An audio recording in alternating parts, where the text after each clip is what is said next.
baptized by fire and viruses. How an historic freshman class in Congress has been tested by constant crisis. Washington Representative Elissa Slotkin of Michigan thought her phone rang a lot during the impeachment proceedings. And it did so much so that she had to install extra lines in her office to handle the volume of calls coming in. But that's nothing compared to the nonstop calls she and her staff handle now. The coronavirus has hit Slotkin's district in southeastern Michigan particularly hard, and people are calling around the clock to get information on everything from unemployment insurance to medical supplies. "We had to switch up who was answering phones and for how many hours," said Slotkin, a former CIA officer. "It's not just the volume of calls," she says, "it's having to deal with an unprecedented economic and public health crisis that's taking such an emotional toll on her staff and constituents.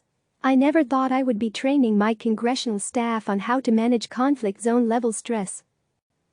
For Slotkin and the dozens of other freshman Democrats in Congress, the coronavirus is just the latest episode in an historic span of chaos and crisis that has marked their first 16 months in office. Filled with dozens of first-time politicians who flipped seats from red to blue, giving the House back to Democrats, the most diverse freshman congressional class in history came to Washington vowing to use its new majority to focus on the practical work of strengthening healthcare and boosting jobs.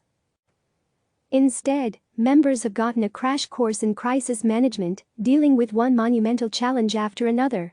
A record-long shutdown, a border crisis, the Mueller report, impeachment, mass shootings, near war with Iran, and now the biggest public health crisis in 100 years. If you had faced any one of these issues in a normal term of Congress, I think that would have been considered a huge term, said Representative Mickey Sherrill, a New Jersey Democrat. But here we are handling one after another. The early divisions between moderates and liberals that marked some of their first months in office have been dulled by the dire need for unity.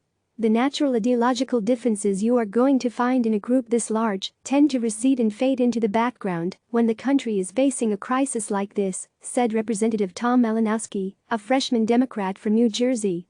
The coronavirus has upended the job description of being in Congress. Instead of sitting through committee hearings and voting, members track down masks and gloves for nurses in their district. Instead of caucus meetings, they help constituents navigate their unemployment offices. They spend hours on the phone, often from home, with administration officials lobbying for supplies, for guidance, for more clarity on who is eligible to apply for a small business administration loan. They write letters that may never get answered to the Treasury Secretary, to the President, to the Secretary of Labor. For freshman members, this has been their normal. "It is such a strange experience. Everything about this Congress has been different," said freshman Virginia Representative Abigail Spanberger. "We came in during a government shutdown. We went through impeachment, then we watched the trial, and just when we thought we could talk about health care, roads, bridges and tunnels, then it was this." In Spanberger's suburban Richmond district, she is adjusting to the reality that a recent outbreak at a nursing home facility could not be accompanied by a visit to hug the families of the victims. Questions about stimulus checks can't be explained at one of her in-person town halls, but rather must be discussed over webinars or by phone. "It is just heartbreaking because typically if there was a tragedy, I could go visit a place, I could go listen to people, and now I cannot do that," she said. Minnesota's Dean Phillips recalled returning home after the second stimulus vote in March, with a nagging feeling walking through a packed airport that the virus just didn't seem to be taken as seriously and as existentially as it needed to be. A few days later, he was back at that same airport, taking the same flight back to Washington. And everything was different. It was as if life had changed in ways that were unimaginable, said Phillips, a freshman Democrat. Empty airports, an empty plane, and a reminder for all of us nothing is to be taken for granted. It was a grim sign of the unprecedented challenges he and rest of the 116th Congress are now facing. "We will have been literally baptized by fire and virus in this extraordinary 2-year period," Phillips said. "And my hope is that the experience will make us better legislators, better cooperators and better representatives for both our constituents and the entire country." Veteran lawmakers have made no secret that their freshman colleagues have seen far more in the last year and a half than is typical. Michigan Representative Haley Stevens said she was on the same flight with Representative Rashida Tlaib, Representative Debbie Dingell, and the state's longest-serving House Democrat, Representative Dan Kildee, after the second stimulus vote. When they'd safely arrived in Detroit, Kyle D. turned to her enclave and summarized what they had suspected for months. "I just have to tell you," he said, "you guys have had quite a first term of Congress." Freshman front and center. The freshman class of the 116th Congress was always going to be historic for its size and diversity. But some of the new lawmakers were thrust into the spotlight far more quickly than they could have imagined. Representative Veronica Escobar, for instance, had to wrestle in August 2019 with the deadliest mass shooting targeting Latinos in history in her El Paso district. Grappling with the pandemic now is eerily similar to what her community faced in the aftermath of the shooting. "The big difference, and what's been so difficult, is I can't go out and hug people, I can't comfort people, I can't be with people, which is antithetical to what you want to do, what you instinctively want to do," Escobar said. Representative Jason Crow, a Democrat from Aurora, Colorado, was called into the Speaker's office in early January and asked if he would serve as an impeachment manager. The former Army Ranger hadn't served on any of the relevant impeachment committees or sat through hours of closed-door testimony. He'd come to support impeachment much later than many of his colleagues, focusing his early days on Capitol Hill on combating gun violence. "I hadn't been lobbying for it," he said. "A little over 3 years ago I couldn't even imagine being in Congress. I wasn't imagining being an impeachment manager and making the case to impeach a sitting U.S. president in front of the Senate and millions of Americans watching. That was obviously not something I came to Congress to do." A week later, his name was a surprise addition to the roster of 7 impeachment managers, along with fellow freshman Representative Sylvia Garcia of Texas, putting them in front of the Senate and millions of viewers to argue for removing the president from office. Impeachment delivered the freshman class some of their earliest challenges.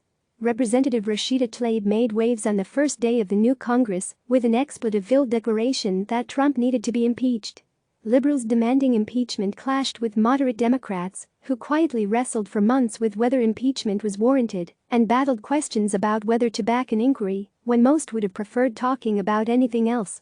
"I struggled with that decision up to right before the vote happened," remembered Representative Anthony Brindisi, a New York Democrat.